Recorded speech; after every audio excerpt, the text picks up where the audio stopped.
Bien, una cosa es la actualidad, otra cosa es la realidad. Es una distinción que a mí me gusta mucho hacer porque, bueno, personas que escribimos y que a veces nos interrogan nuestra opinión sobre diferentes temas están constantemente pidiendo cuál es nuestra posición sobre los asuntos de la actualidad.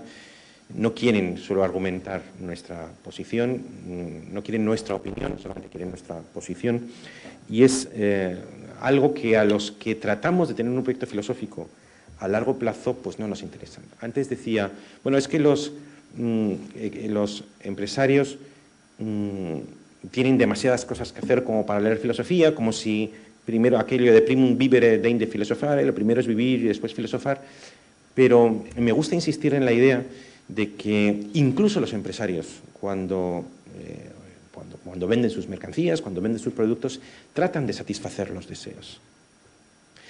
¿Y quién moldea esos deseos? ¿Quién define esos deseos? Porque el deseo de un hombre español no es lo mismo que un deseo japonés.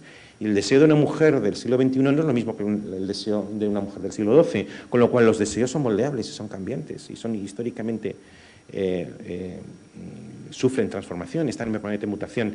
Pues justamente la filosofía. Nosotros, los que estamos aquí, estamos hablando con un lenguaje. Ese lenguaje no lo hemos creado ni vosotros ni yo, lo tomamos prestado de la sociedad y ese lenguaje es con el que nos comunicamos nosotros y que nos pensamos a nosotros mismos. Bueno, pues ese lenguaje está lleno o bien de palabras o bien de significados que han sido creados por personas, por poetas, por filósofos. Y cuando decimos la palabra justicia o cuando decimos la palabra belleza, no significa lo mismo en el siglo XII que en el siglo XXI. Y los creadores o fundadores de palabras o de significado de palabras son los que nos permiten con sus invenciones comunicarnos y comprendernos a nosotros mismos. Y siempre digo, bueno, ¿y quién es el responsable? Porque los empresarios tenéis el balance anual, los políticos tenéis los 4 años de la legislatura. ¿Quién es responsable del todo social a 15, 20, 50 años? ¿Quién tiene la responsabilidad de largo plazo en un país, en una democracia? Pues no es fácil la respuesta. Yo creo que, en parte, los filósofos tienen la obligación de crear un lenguaje o un vocabulario o unos significados de las palabras que tomaran en préstamo las generaciones futuras con las que se comunicarán a los demás y con se comprenderán a sí mismos. Y ojalá sean capaces de hacer un lenguaje que sea más propicio a la convivencia, más propicio para una vida realizada y gozosa. Bien, todo esto, lo que me refiero es que, insistiendo un poco en lo que antes decía, ¿qué ha pasado para que la ejemplaridad, palabra que desde que el hombre es hombre, desde que la mujer es mujer, desde la aurora de los tiempos, estaba ya funcionando en la sociedad? ¿Qué ha pasado para que de pronto supere el recelo que en el ámbito del pensamiento, en el ámbito en el que nosotros nos comprendemos a nosotros mismos, en el ámbito del lenguaje de palabras eficaces que utilizamos para intentar interpretarnos a nosotros mismos, qué ha pasado para que hasta el año 2009 la ejemplaridad fuera un concepto, la asociábamos a las flos santorum, a las flores de santos, a la vida de santos, a la vida de grandes hombres, pero como anticuado, ¿no? Como polvoriento, como un poco arcaico? ¿Qué ha pasado para que de pronto, como decía al principio, se haya convertido en una palabra transversal, ampliamente aceptada, que la utilicen lo mismo los sistemas que los antisistemas, que los del centro, que de la periferia, que los empresarios, que los sindicatos? ¿Por qué? Yo voy a apresurarme a decir tres razones muy rápidas y ya voy a lo último. Pues porque la crisis ha puesto con mayor pregnancia, con mayor fuerza, con mayor claridad, algo que posiblemente se estaba gestando desde antes. Uno es que el respeto a la ley es condición necesaria, pero no suficiente, del Estado de Derecho. Hay situaciones que a lo mejor han tenido un perfecto y estricto cumplimiento de la ley, pero que han merecido un reproche social. No, usted habrá cumplido la ley, pero su comportamiento merece reproche. De manera que se ha hecho como muy convincente y muy general la idea de que el cumplimiento de la ley es condición necesaria, desde luego sin el cumplimiento de la ley nada, pero no es un requisito suficiente para hacer de nuestra sociedad una sociedad bien ordenada. Y en segundo lugar estaría la idea de que la separación entre vida pública y vida privada, que ha sido un dogma del mundo moderno, y en cierto sentido es bueno que haya sido un dogma, por algún lado, sin embargo, hacía aguas.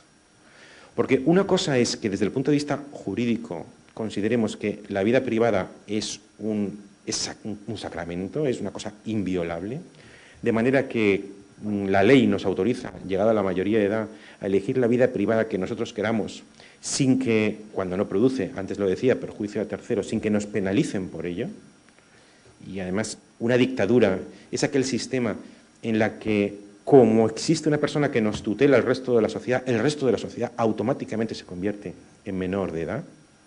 Pues no, una democracia es aquella en la que no existe una tutela de una sola persona, sino que conforme a la ley, que sería la única tutela, cualquiera puede elegir el estilo de vida que prefiera sin interferencias públicas, sin interferencias, ni castigos, ni reproches.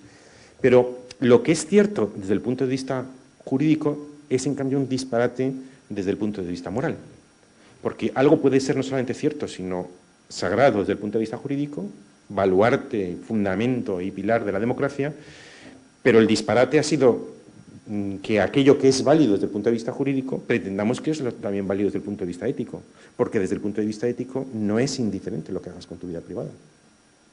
Hay vidas privadas más excelentes que otras. Hay vidas privadas que merecen un juicio moral superior a otros, aunque no desde el punto de vista jurídico. Tú puedes ser un mal padre, o tú puedes ser un mal marido o un mal hijo, no por eso recibir una sanción jurídica, y sin embargo es incuestionable que eres una manifestación del humano peor, más pobre, más vulgar, que si representas la opción contraria. Entonces, la situación de los últimos años, agravada por la crisis, donde ha habido mucho dolor, la sensación de que además parte de ese dolor era evitable y que ha estado mal repartido, que los que lo han producido en vez de han sufrido, al contrario, a veces incluso han tenido situaciones ventajistas, ha acentuado la sensación de que, por un lado, el Estado de Derecho no puede ser entendido solo como un cumplimiento de la ley, sino que se exige un plus extrajurídico, y segundo, que la distinción entre vida pública y vida privada era insuficiente desde el punto de vista moral. Y a veces pongo el ejemplo, de verdad que solamente a título de ejemplo, pero de las instituciones que más prontamente asumió el concepto de la ejemplaridad y lo aireó por toda España fue la institución de la corona, en algunos de los discursos navideños, es bien conocido, y el rey, pero anterior jefe del Estado, lo introdujo en algunos de esos discursos, pero que volvió como un boomerang, porque, como sabéis, meses después, él fue a una cacería, mató un elefante, y fijaos, no hizo nada que fuera contrario a la ley, punto uno, y segundo, pertenecía estrictamente a su vida privada. Y sin embargo, la presión social fue de tal naturaleza que el rey, en un gesto inaudito, pidió a la salida de la habitación del hospital públicas disculpas. Se hizo claro que había una demanda que iba más allá de la ley, iba más allá de la vida privada, aun cuando no fuera jurídico. Y esta es la razón, esta es mi tesis, por la que se demandaba un nuevo concepto, y el concepto de la ejemplaridad satisfacía adecuadamente esa doble demanda. Porque, por un lado, el concepto de ejemplaridad es, por su propia naturaleza, algo que va más allá de lo jurídico. Nadie diría que alguien que cumple la ley es ejemplar, sino que representa un plus extrajurídico. Y el concepto de ejemplaridad es uno de tal naturaleza que no admite parcelaciones. No se habla de una ejemplaridad pública y una ejemplaridad privada, sino que el concepto de la ejemplaridad sugiere lo que dijo Cicerón de aquello de una uniformidad de vida, una honestidad que baña o que atraviesa el conjunto de las dimensiones de la personalidad. Y luego hay otro concepto relacionado con los dos anteriores y que, a mi juicio, viene a destacar todavía más la importancia de las razones del éxito del concepto de la ejemplaridad, completamente emancipada, por supuesto, de mi libro. Y es, quizá alguno de vosotros, cuando erais pequeños, alguien os dio, a mí me lo dieron y leí el libro de Tomás de Kempis, Imitación de Cristo, que uno cuando lee luego el libro no tiene nada que ver con la imitación, no habla prácticamente nunca de la imitación. Yo leí ese libro de jovencito y por algún motivo, yo que tengo muy mala memoria, se me quedó grabado un punto que decía: prefiero sentir la compunción a saber definirla. Prefiero sentir la compunción a saber definirla. Y ocurre que en el ámbito de la moralidad hay cosas que son muy difíciles de definir, porque ¿qué es lo honesto? Es verdad que cuando te propones definir la honestidad o la decencia, te sale una sucesión de lugares comunes. Pero que algo no sea fácilmente definible no quiere decir, primero, que no exista, que a veces eso se equivoca, y en segundo lugar, que no se pueda identificar.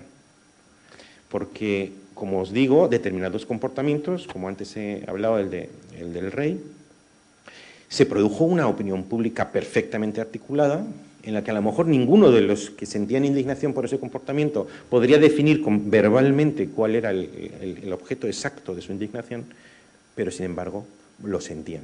No lo podían definir como la compunción, pero lo sentían. Y el concepto de ejemplaridad sugiere eso, algo que a lo mejor no puedes definir, pero que es el fundamento o bien del aplauso o bien del reproche moral por determinados comportamientos. Y ya voy terminando. Se ha producido, entrando ya más propiamente en los poderes públicos, no entiendo por público político o administrativo, sino el poder público que tiene que ver con el ejemplo público.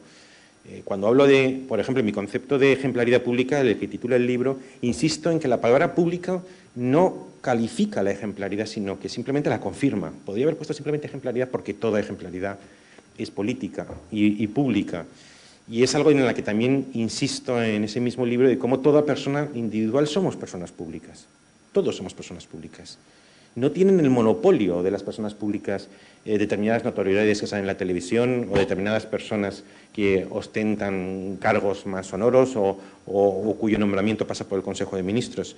Toda persona es una persona pública porque toda persona personaliza o es titular de un ejemplo que tiene un efecto público. Pero con todo, es cierto que determinadas personas tienen una especial responsabilidad.